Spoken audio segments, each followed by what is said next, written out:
그 집에 아들이 없었는데 하나님께서 그 가정을 축복하시고 그 소원을 들어주셔서 아들을 낳게 하셨고 많은 사람들이 즐거워했다고 58절에 말씀하고 있습니다. 이름을 짓게 되는데 친족들이 와서 그의 이름을 아버지의 이름을 따라서 사가랴라고 지으려고 했습니다. 사가랴 2세 또는 3세가 되겠죠. 그랬을 때 성경에 보니까 어머니 엘리사벳이 그의 아들의 이름을 요한이라고 하겠다 이렇게 얘기를 했습니다. 당시에 요한이라는 이름을 그 친족들이 쓰질 않기 때문에 그 사람들이 이상하게 왜 요한이라고 이름을 지으려고 하느냐 이렇게 묻고 아버지 되는 사가랴에게 물었습니다. 아버지인 당신은 이름을 무엇이라고 지으려고 합니까? 이렇게 물었는데 그 아버지는 지금 1년째 벙어리로 살아가고 있습니다. 원래는 벙어리가 아닌 제사장이었는데 1년 전부터 벙어리가 됐습니다. 그래서 말을 할 수가 없는데 그 아버지 사가랴가 서판을 갖고 와라. 내가 글을 좀 쓰겠다. 그래서 사람들이 서판을 갖다 주고 또 펜을 줬습니다. 그랬더니 거기다가 요한이라고 썼습니다. 아버지와 어머니가 서로 의견 조율을 한 적이 없는데 아내도 즉 어머니도 요한이라고 쓰고 아버지도 요한이라고 썼습니다. 그래서 사람들이 다 깜짝 놀랐어요. 어떻게 이렇게 아버지와 또 어머니가 의견 일치를 볼 수가 있을까? 그래서 사람들이 다 깜짝 놀라고 아무래도 이 가정은 그리고 이 아이는 무엇인가 신비한 일이 일어날 것 같다. 그런 생각들을 많이 했습니다. 우리가 여기서 스가랴라는 아버지가 왜 1년 전에 벙어리가 됐느냐 그 부분을 한번 생각을 해보려고 합니다. 어느 날 스가랴가 하나님의 집에서 제사를 드렸습니다. 제사장이니까 제사장의 직분을 감당한 것이죠. 그랬을 때 1장 20절에 보니까 천사가 나타난 거예요. 천사가 나타나서 내가 너희 집에 아들을 주겠다 이렇게 말씀을 했어요. 천사가 이 땅에 나타난다는 것은 예사한 일이 아니죠. 우리가 옛날이나 지금이나 마찬가지예요. 똑같아요. 천사를 보는 사람은 1000명, 10,000명, 100,000명 중에 한 명 있을까 말까 한 거예요. 천사가 뭐 아무한테나 나타납니까? 다 천사도 생각이 있고 하나님께서 특별한 이유가 있어야 천사가 어떤 사람에게 오는 것이지 천사가 아무에게나 찾아가겠습니까? 하나님의 말씀을 전달하러 가는데 하나님이 말씀하시지 않는데 천사가 무슨 말을 하겠습니까? 그러니까 이 천사가 사가랴에게 왔다고 하는 것은 지금 하나님께서 아주 중대한 그런 이야기를 하신다고 하는 건 증거죠. 그래서 천사가 나타났을 때 이 아버지 사가랴가 깜짝 놀란 거죠, 사실. 천사가 자기에게 오다니 또 천사가 나타나도 천사가 왔는지 안 왔는지도 모르는 사람이 허다해요. 천사가 자기가 나타났다는 것을 확실하게 알 수 있도록 영적인 감각을 주고 영적으로 눈이 열려서 자기를 보도록 했다 하는 거 아닙니까? 이런 것은 놀라운 그런 일입니다. 천사가 나타난 것도 대단한 일이고 천사가 나타났을 때 그 모습을 본 것도 역시 대단한 일이고 그리고 그 천사가 와서 그 소식을 전해준 그 내용도 귀한 내용이 아닙니까? 너희 집에 아들이 없었는데 아들이 없는데 이제 하나님께서 너희 가정에 아들을 주겠다. 아니 세상에 아들 없는 집이 한두 집이에요? 아니 아들 없는 집이 한두 집입니까? 그런데 그 집에 유독 하나님께서 천사를 보내셔서 아들을 주시겠다 이렇게 얘기를 했습니다. 아마 이런 이야기를 들었다고 하면 보통 사람들은 감격을 했을 거예요. 그런데 사가랴는 이런 천사가 나타나서 귀한 소식을 들려주는데 이 소식을 듣고는 믿지 않았습니다. 의심했습니다. 아니 지금 우리가 나이가 몇 살인데 무슨 우리가 아기를 낳겠습니까? 제사장이라는 사람이 천사가 지금 나타나서 하나님의 말씀을 전해주는데 일반 사람도 아니고 제사장이 천사의 말을 믿지 않고 무슨 쓸데없는 소리냐? 지금 내가 나이가 몇 살인데 좀 이렇게 얘기를 하고 있다는 것이죠. 이 사가랴가 정말 영적인 것을 알고 믿음을 갖고 있다고 하면 아마 그 자리에서 정말 두 손을 높이 들고 할렐루야 뭐 그런다든지 뭐 아멘 그런다든지 뭐 주여 감사합니다 뭐 그런다든지 뭔가 믿음의 적극적 행동을 보이지 않았을까 그렇게 생각을 해요. 정말 최소한도 믿음이 있는 사람이라고 하면 제사장이든지 제사장이 아니다 하더라도 정말 믿음만 있다고 하면 천사가 지금 나타나서 자기에게 이러한 귀한 소식을 들려주는데 아니 당연히 감격과 감사와 기쁨이 그 속에 있어야 되는 거 아닌가요? 그런데 오히려 그것을 믿지 않았다, 불신했다 하는 것은 어떻게 보면 이것은 충격적인 일입니다. 천사가 나타나서 말을 해도 안 믿어요? 그럼 하나님이 직접 나타나실까? 그래야 되는 겁니까? 하나님의 천사를 지으신 목적이 어디 있겠어요? 하나님께서 직접 오실 수 있지만 천사를 하나님이 만드셔서 소식도 전하시고 또 복을 내리시기도 하고 징계를 내리시기도 하고 그거 다 하나님께서 그거 하시려고 천사를 만드신 거예요. 그러면 천사가 와서 이야기하는 것은 하나님이 말씀하시는 거하고 똑같아요. 아니 제사장이 여지껏 나이가 늙도록 제사장을 했는데 얼마나 성경 공부를 많이 했겠어요. 얼마나 당시에 토라나 또는 탈무드나 수많은 것을 연구했겠습니까? 뭐 지식이면 보통 많은 게 아니죠. 아니 그런 사람이 천사가 나타나서 당신 집을 귀하게 여기고 하나님께서 이렇게 아들을 주시겠다 이렇게 얘기를 하면 정말 감격과 감사와 기쁨 속에서 천사를 맞이하고 최소한도 예 주십시오. 제가 잘 키우겠습니다. 하나님이 이렇게 특별히 우리 집에 아들을 주신다니 아마 잘 키우겠습니다. 저 집에도 아들이 없고 저 집에도 아들이 없고 우리 뒷집에도 아들이 없는데 그래도 하나님이 우리 집에 이렇게 보내신다고 하는 것은 무슨 의미가 있고 뜻이 있는 거 아닙니까? 그러니까 제가 잘 키우겠습니다. 이렇게 말을 해야 된다고 저는 생각을 해요. 저는 이 본문을 보면서 그런 생각을 했어요. 당연히 이래야 되는데 무슨 제가 아들을 낳습니까? 나이가 몇 살인데 아들을 낳습니까? 이렇게 말하는 이 제사장의 모습을 보면서 구약시대의 제사장이 얼마나 믿음이 없었나 하는 것을 알 수가 있어요. 하나님이 예수님의 길을 인도하는 예비하는 세례 요한을 보내주실 정도의 가문이에요. 하나님이 아무 집에나 훌륭한 영혼을 보내지 않아요. 그러면 지금 세례 요한을 그래도 맡길 만한 그런 집이라고 생각하고 사가랴를 택해서 그 집에 미리미리 소식을 증거하는데도 그것을 믿지 못하는 수준의 구약시대 제사장들의 모습이 되는 거예요. 오늘 저는 이 본문을 보면서 얼마나 구약교회가 타락하고 얼마나 구약교회가 영적으로 어둡고 얼마나 구약교회가 한심한가. 지도자들부터 이 정도로 믿음이 없고 이 정도로 문제가 있으니 도대체 구약교회가 어떤 교회란 말인가?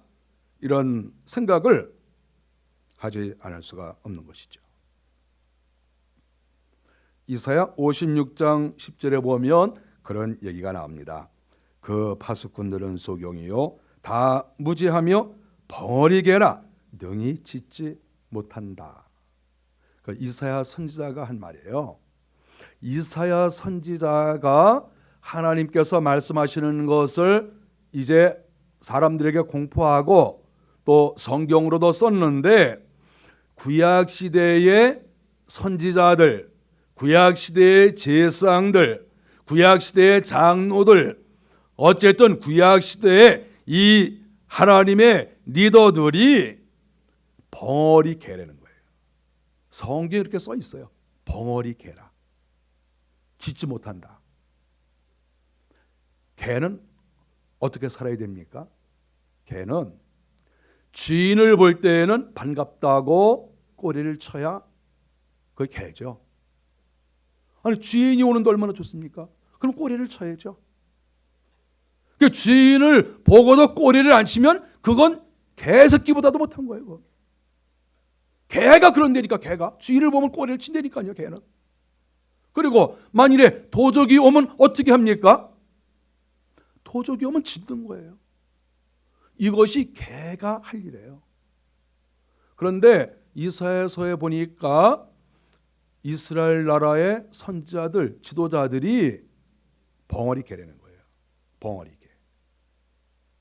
짖어야 될 때 짖지 않고, 하나님께서 말씀하시는 것을 그대로 전달하지 못하고, 원수가 왔을 때 원수가 온다고 소리치지 못하고, 하나님이 축복하시면 축복한다고 말을 해야 되는데 그것도 알지 못하고, 하나님이 징계하시면 징계할 것이라고 미리미리 경고해야 되는데 그것도 하지 못하고. 그거 왜 하지 못하는 것이죠? 하나님의 음성을 듣지 못하니까. 하나님의 마음을 알지 못하니까. 지금 우리가 잘 되고 있는지 잘 되고 있지 않는지 그것을 영적으로 진단하지 못하니까. 그래서 벙어리 개처럼 짖지를 못하는 거죠. 도둑놈이 오는데도 쳐다보고 가만히 있고. 도둑놈이 아침에 얼마나 놀랬겠어요. 이렇게 훔치러 왔는데 개가, 이만한 개가 딱 쳐다보고 있으니까 깜짝 놀랐을 거 아닙니까? 딱 보니까 그 쳐다보고 그래도 뭐 꼬리 사사 치면서 뭐 윙크를 싹 하니까 이거 뭐야 이거? 가만히 보니까 뭐 자기를 너무 좋아해. 와서 냄새도 맡고, 이거 아무것도 아니구나. 이거 등치만 컸지 이거 완전히 개새끼구나. 개보다 못한 거죠. 이거 형편없구나 이거. 이렇게 본 거죠. 이사야 선지자가 말한 거예요. 벙어리 개라고. 저는 세례 요한의 아버지 사가랴가 벙어리가 됐는데 왜 하나님께서 벙어리로 만드셨을까? 생각을 해봤어요. 아니, 아들을 주셨다고 했는데 그 아들 주신다고 한 것을 감사하지 아니하고 의심하니까 하나님께서 뭔가 표시를 하셔야 될 거 아니에요. 뭔가 징계를 하셔야 될 거 아니에요. 그렇다고 하면 하나님께서 다리를 한번 부러뜨려 버리시든지, 너 이리 와, 다리를 딱 부러뜨리고 하신다든지, 손을 그냥 부러뜨리신다든지, 코를 뭐 잡아다닌다든지 뭐 하실 일이 많죠. 근데 하나님께서 벙어리를 만들어 놓으셨어요. 아니, 얼마든지 징계를 할 수 있는 몸이 우리 가운데 얼마든지 있는데 벙어리를 만들어 놓으신 거예요. 왜 벙어리를 만들어 놨겠어요? 하나님이 그 믿음 없는, 천사가 나타나서 하나님의 의사를 전달을 해도 그 입에서 불평이 나오고 부정적인 말이 나오고 이 입에서 찬송과 감사가 안 나오니까 하나님이 그 입을 징계하신 거예요. 그 입에서 부정적인 말이 나오면 그 입을 하나님이 찢어버리시는 거예요. 이게 이런 못된 것 같으냐, 네가 무슨 제사장이냐. 이스라엘 나라의 수많은 선지자들이 벙어리 개처럼 짖지도 못하고 도적이 오는 것도 모르고 그래서 나라가 망하는데 너도 똑같이 그러냐? 너 벙어리에. 그래서 하나님께서 입으로 범죄함으로 그 입을 치셨다, 이렇게 볼 수가 있습니다. 그 입이 언제 풀어졌습니까? 아들이 나면서 풀어졌어요. 아들이 세례 요한이 태어났다고 풀어진 것이 아니고 세례 요한이 태어났을 때 요한이라고 이름을 쓴 것 때문에 입이 풀렸어요. 왜 입이 풀렸습니까? 천사가 나타나서 아들 낳으면 이름을 요한이라고 하라고 했어요. 하나님이 이름까지 가르쳐 주셨어요. 그런데도 이게 무슨 제가 애납니까? 지금 나이가 몇 살인데. 그러니까 하나님이 입을 완전히 벙어리로 만들어 놓으신 거예요. 그리고 벙어리가 풀렸어요.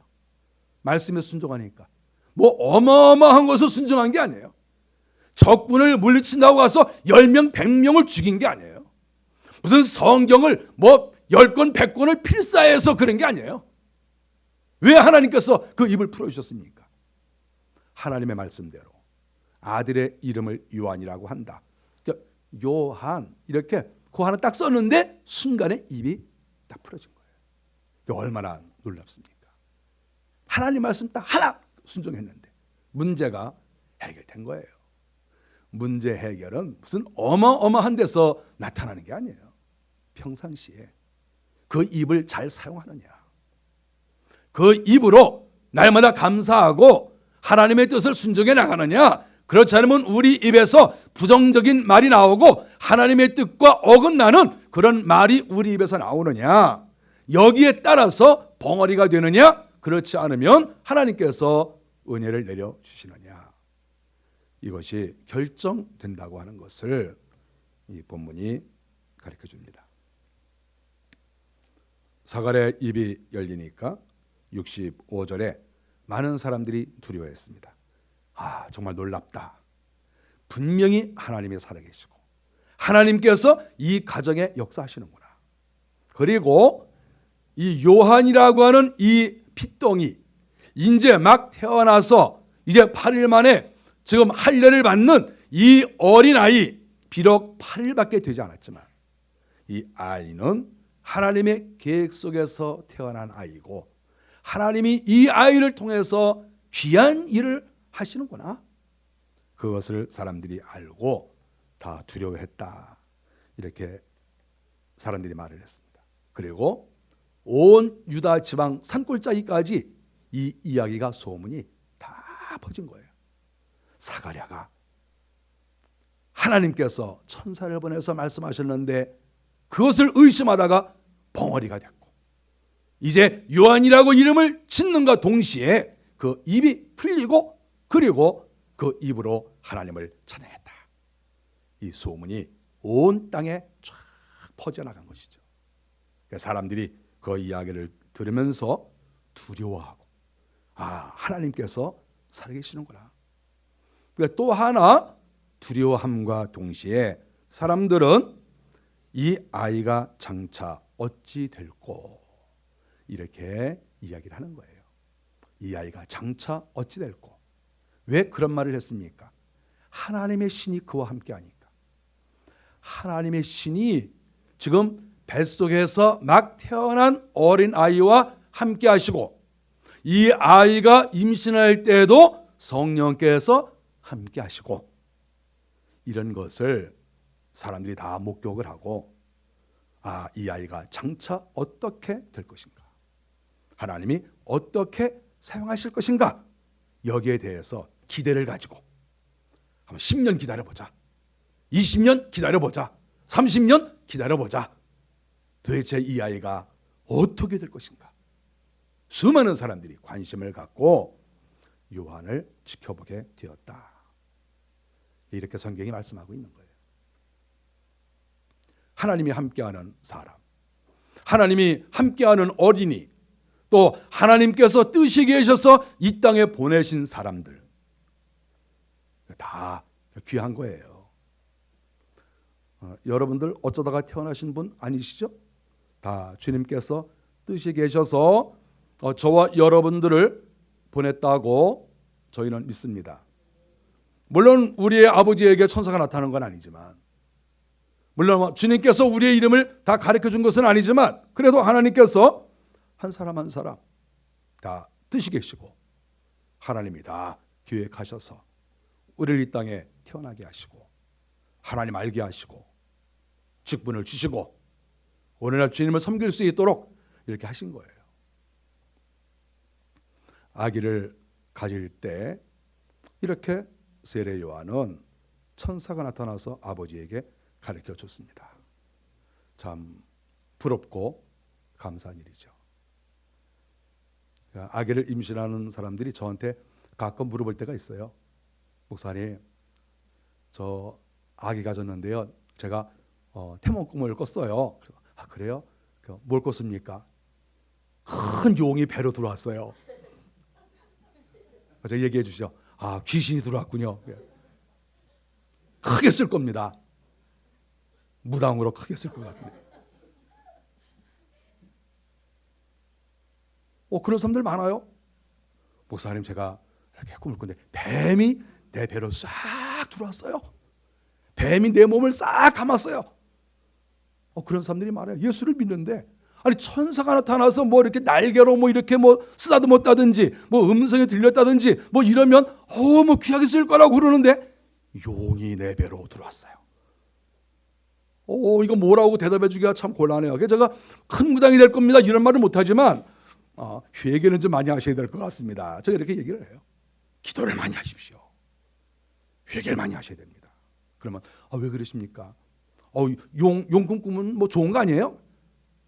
제가 뭐 말은 잘 못하겠지만 어쨌든 회개를 좀 많이 하십시오. 제가 이렇게 얘기를 해요. 하나님의 사람에게는 용 나타나면 안 돼요. 천사가 나타나요. 천사가. 삼손이 잉태할 때 뭐 용이 나타났습니까? 예수님이 잉태하실 때 용이 나타났습니까? 사무엘이 나타날 때 뭐 용이 뭐 감쌌습니까? 그것은 우리 기독교와 관계가 없는 거예요. 여러분들 태어날 때, 임신될 때 뭐가 들어왔는지 집에 가서 한번 물어보시기 바랍니다. 좀 불길한 게 들어왔으면 회개를 많이 하시고 천사가 나타났다고 하면 또 희망을 가지시고 어쨌든 우리는 하나님께 우리의 인생을 맡기고 정신 똑바로 차리고 회개하고 하나님이 저를 써 주십시오. 이런 마음으로 우리가 살아야 합니다. 요한이 태어난 이후에 그의 부모가 요한을 광야로 보냈습니다. 광야는 어떠한 곳입니까? 광야는 사람과의 교제가 끊어지는 곳입니다. 지금 요한의 아버지 사가랴와 엘리사벳 어머니가 자기 아들을 광야로 보냈어요. 사람이 없는 곳으로. 사막에서 들리는 소리는 바람 소리와 짐승의 소리와 모래가 휘날리는 소리, 그리고 또 귀신의 소리도 들을 수 있죠. 또 하나님의 음성도 들을 수 있죠. 사람의 소리를 제외하고 모든 소리를 들을 수 있어요. 광야는. 사가랴가 생각을 많이 했을 거예요. 자기가 지금까지 제사장을 그렇게 오래 했는데 늙기까지 제사장을 했는데 내가 천사의 음성을 듣고도 내가 그 음성을 신뢰하지 못하고 내가 천사에게 야단을 맞고 내가 1년 동안 벙어리가 됐다. 도대체 내가 뭐냐? 생각을 많이 했을 것으로 생각합니다.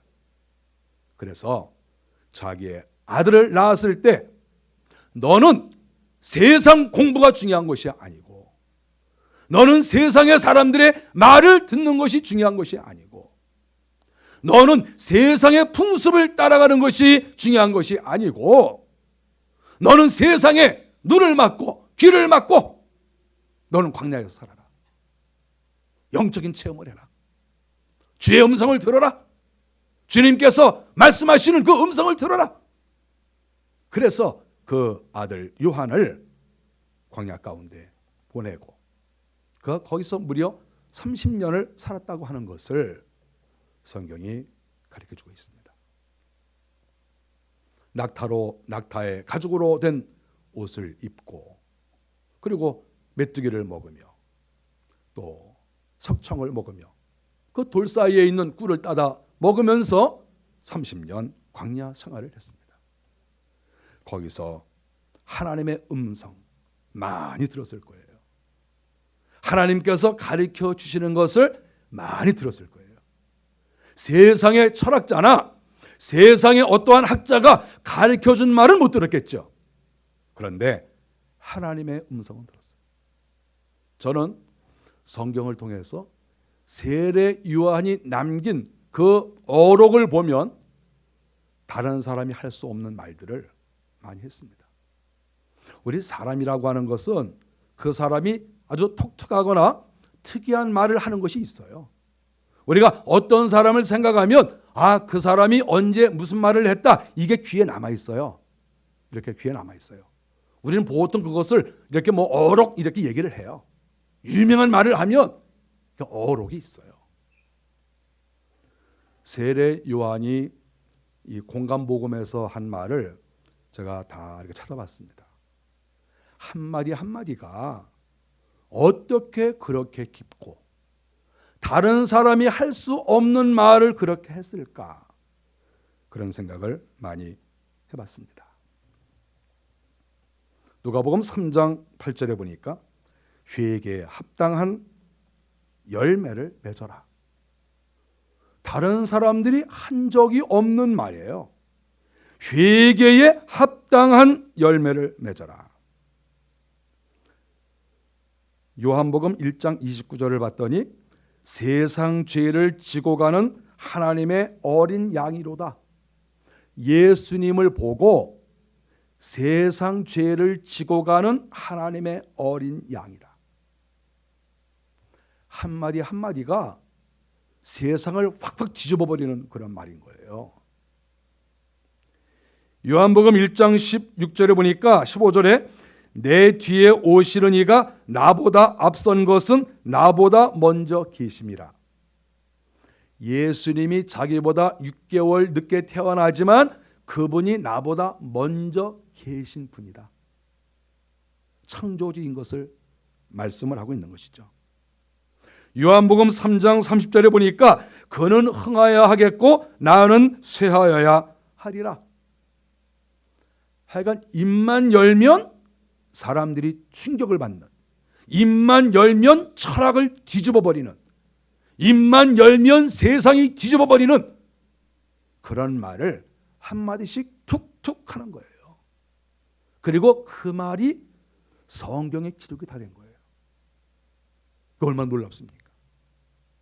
광야에서 30년 보냈는데 어느 스승도 없고 신학교도 다니지 않고 어느 철학자를 만난 것도 아니고 광야에서 하나님께 기도만 하고 살았는데 그런 놀라운 역사에 남을 만한 세상을 뒤집을 수 있는 그러한 말들을 세례 요한이 했다 하는 것이죠.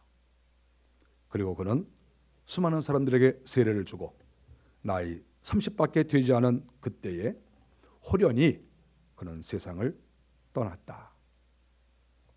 저는 세례 요한을 보면서 세례 요한은 나팔수로 살다가 갔다, 그런 생각을 합니다. 아버지가 벙어리가 됐어요.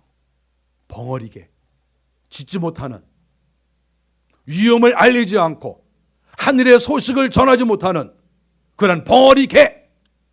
이 벙어리개였어요, 아버지가. 아버지는 구약 시대로 끝난 거예요. 그리고 구약과 신약을 연결시켜주는 세례 요한. 그 세례 요한은 아버지와 정반대의 길을 걸었습니다. 정반대로 나팔수가 된 거죠. 입을 열기만 하면 정말 위력적인 말씀이고, 입을 열기만 하면 하늘의 소식이 들려오고, 입을 열기만 하면 수많은 사람들이 눈물을 흘리는 그런 말을 하다가 그가 짧은 인생을 살고 하늘에 올라갔다, 이렇게 볼 수가 있습니다. 저는 오늘 세례 요한과 그의 아버지, 이 두 부자지간을 생각을 해봤습니다. 아버지는 제사장 가문에서 태어났고 오랫동안 제사장 역할을 했고 오랫동안 사람들의 스승이었는데 그는 벙어리가 됐습니다. 믿음이 없어서, 하나님 말씀을 순종하지 않아서, 영적인 것을 몰라서 하나님이 그를 벙어리로 만들어놨습니다. 그의 아들 세례 요한은 세상을 가까이 하지 않고 하나님만 가까이 했는데 그 입에서 나오는 말은 세상을 뒤엎는 정말 그야말로 시대의 나팔수가 되었다. 예수 그리스도를 위한 길을 예비하는 나팔수가 되었다. 이렇게 생각할 수가 있습니다. 아버지와 다른 길을 간 거죠. 아버지는 전통에 얽매인 것이고 아들은 하나님께 붙잡혀 있는 사람이었다. 아버지와 아들이 가는 길이 달랐다 하는 것을 이 본문이 가르쳐주고 있습니다. 믿음이 없는 말을 하면 하나님이 그 입을 벙어리로 만들어 놓는 것이죠. 오늘날의 벙어리는 무엇입니까? 권위가 없는 말이 되는 거죠. 능력이 없는 말이 되는 것이죠. 말은 많이 하는데 그 말이 이루어지지도 않고 그 말에 권위도 없고 능력도 나타나지 않는 그런 벙어리 개가 되는 것이죠. 그러나 하나님의 역사하심을 믿고 하나님께서 가르쳐 주시는 것을 믿고 주의 음성을 듣고 말하며 그 사람의 말은 영혼을 살리고 주의 나라를 일으키고 예수 그리스도의 가시는 길을 예비하는 그러한 음성이 된다 하는 것을 이 본문이 가르쳐주고 있습니다. 저와 여러분들이 쓸데없는 말이나 많이 하는 벙어리가 되면 안 됩니다. 우리는 파수꾼이 돼야 돼요. 파수꾼. 원수가 왔을 때 원수가 온다고 말할 수 있고 하나님께서 오시면 하나님이 오신다고 알려줄 수 있는 영적 파수꾼이 되어야 됩니다. 그래야 가정도 살리고 교회도 살리고 나라도 살리고 이 세상을 살릴 수가 있어요. 저와 여러분들이 벙어리 개가 아니라 진실로 주의 말씀을 외치는 하나님의 사람들이 되기를 간절히 바랍니다. 기도하겠습니다.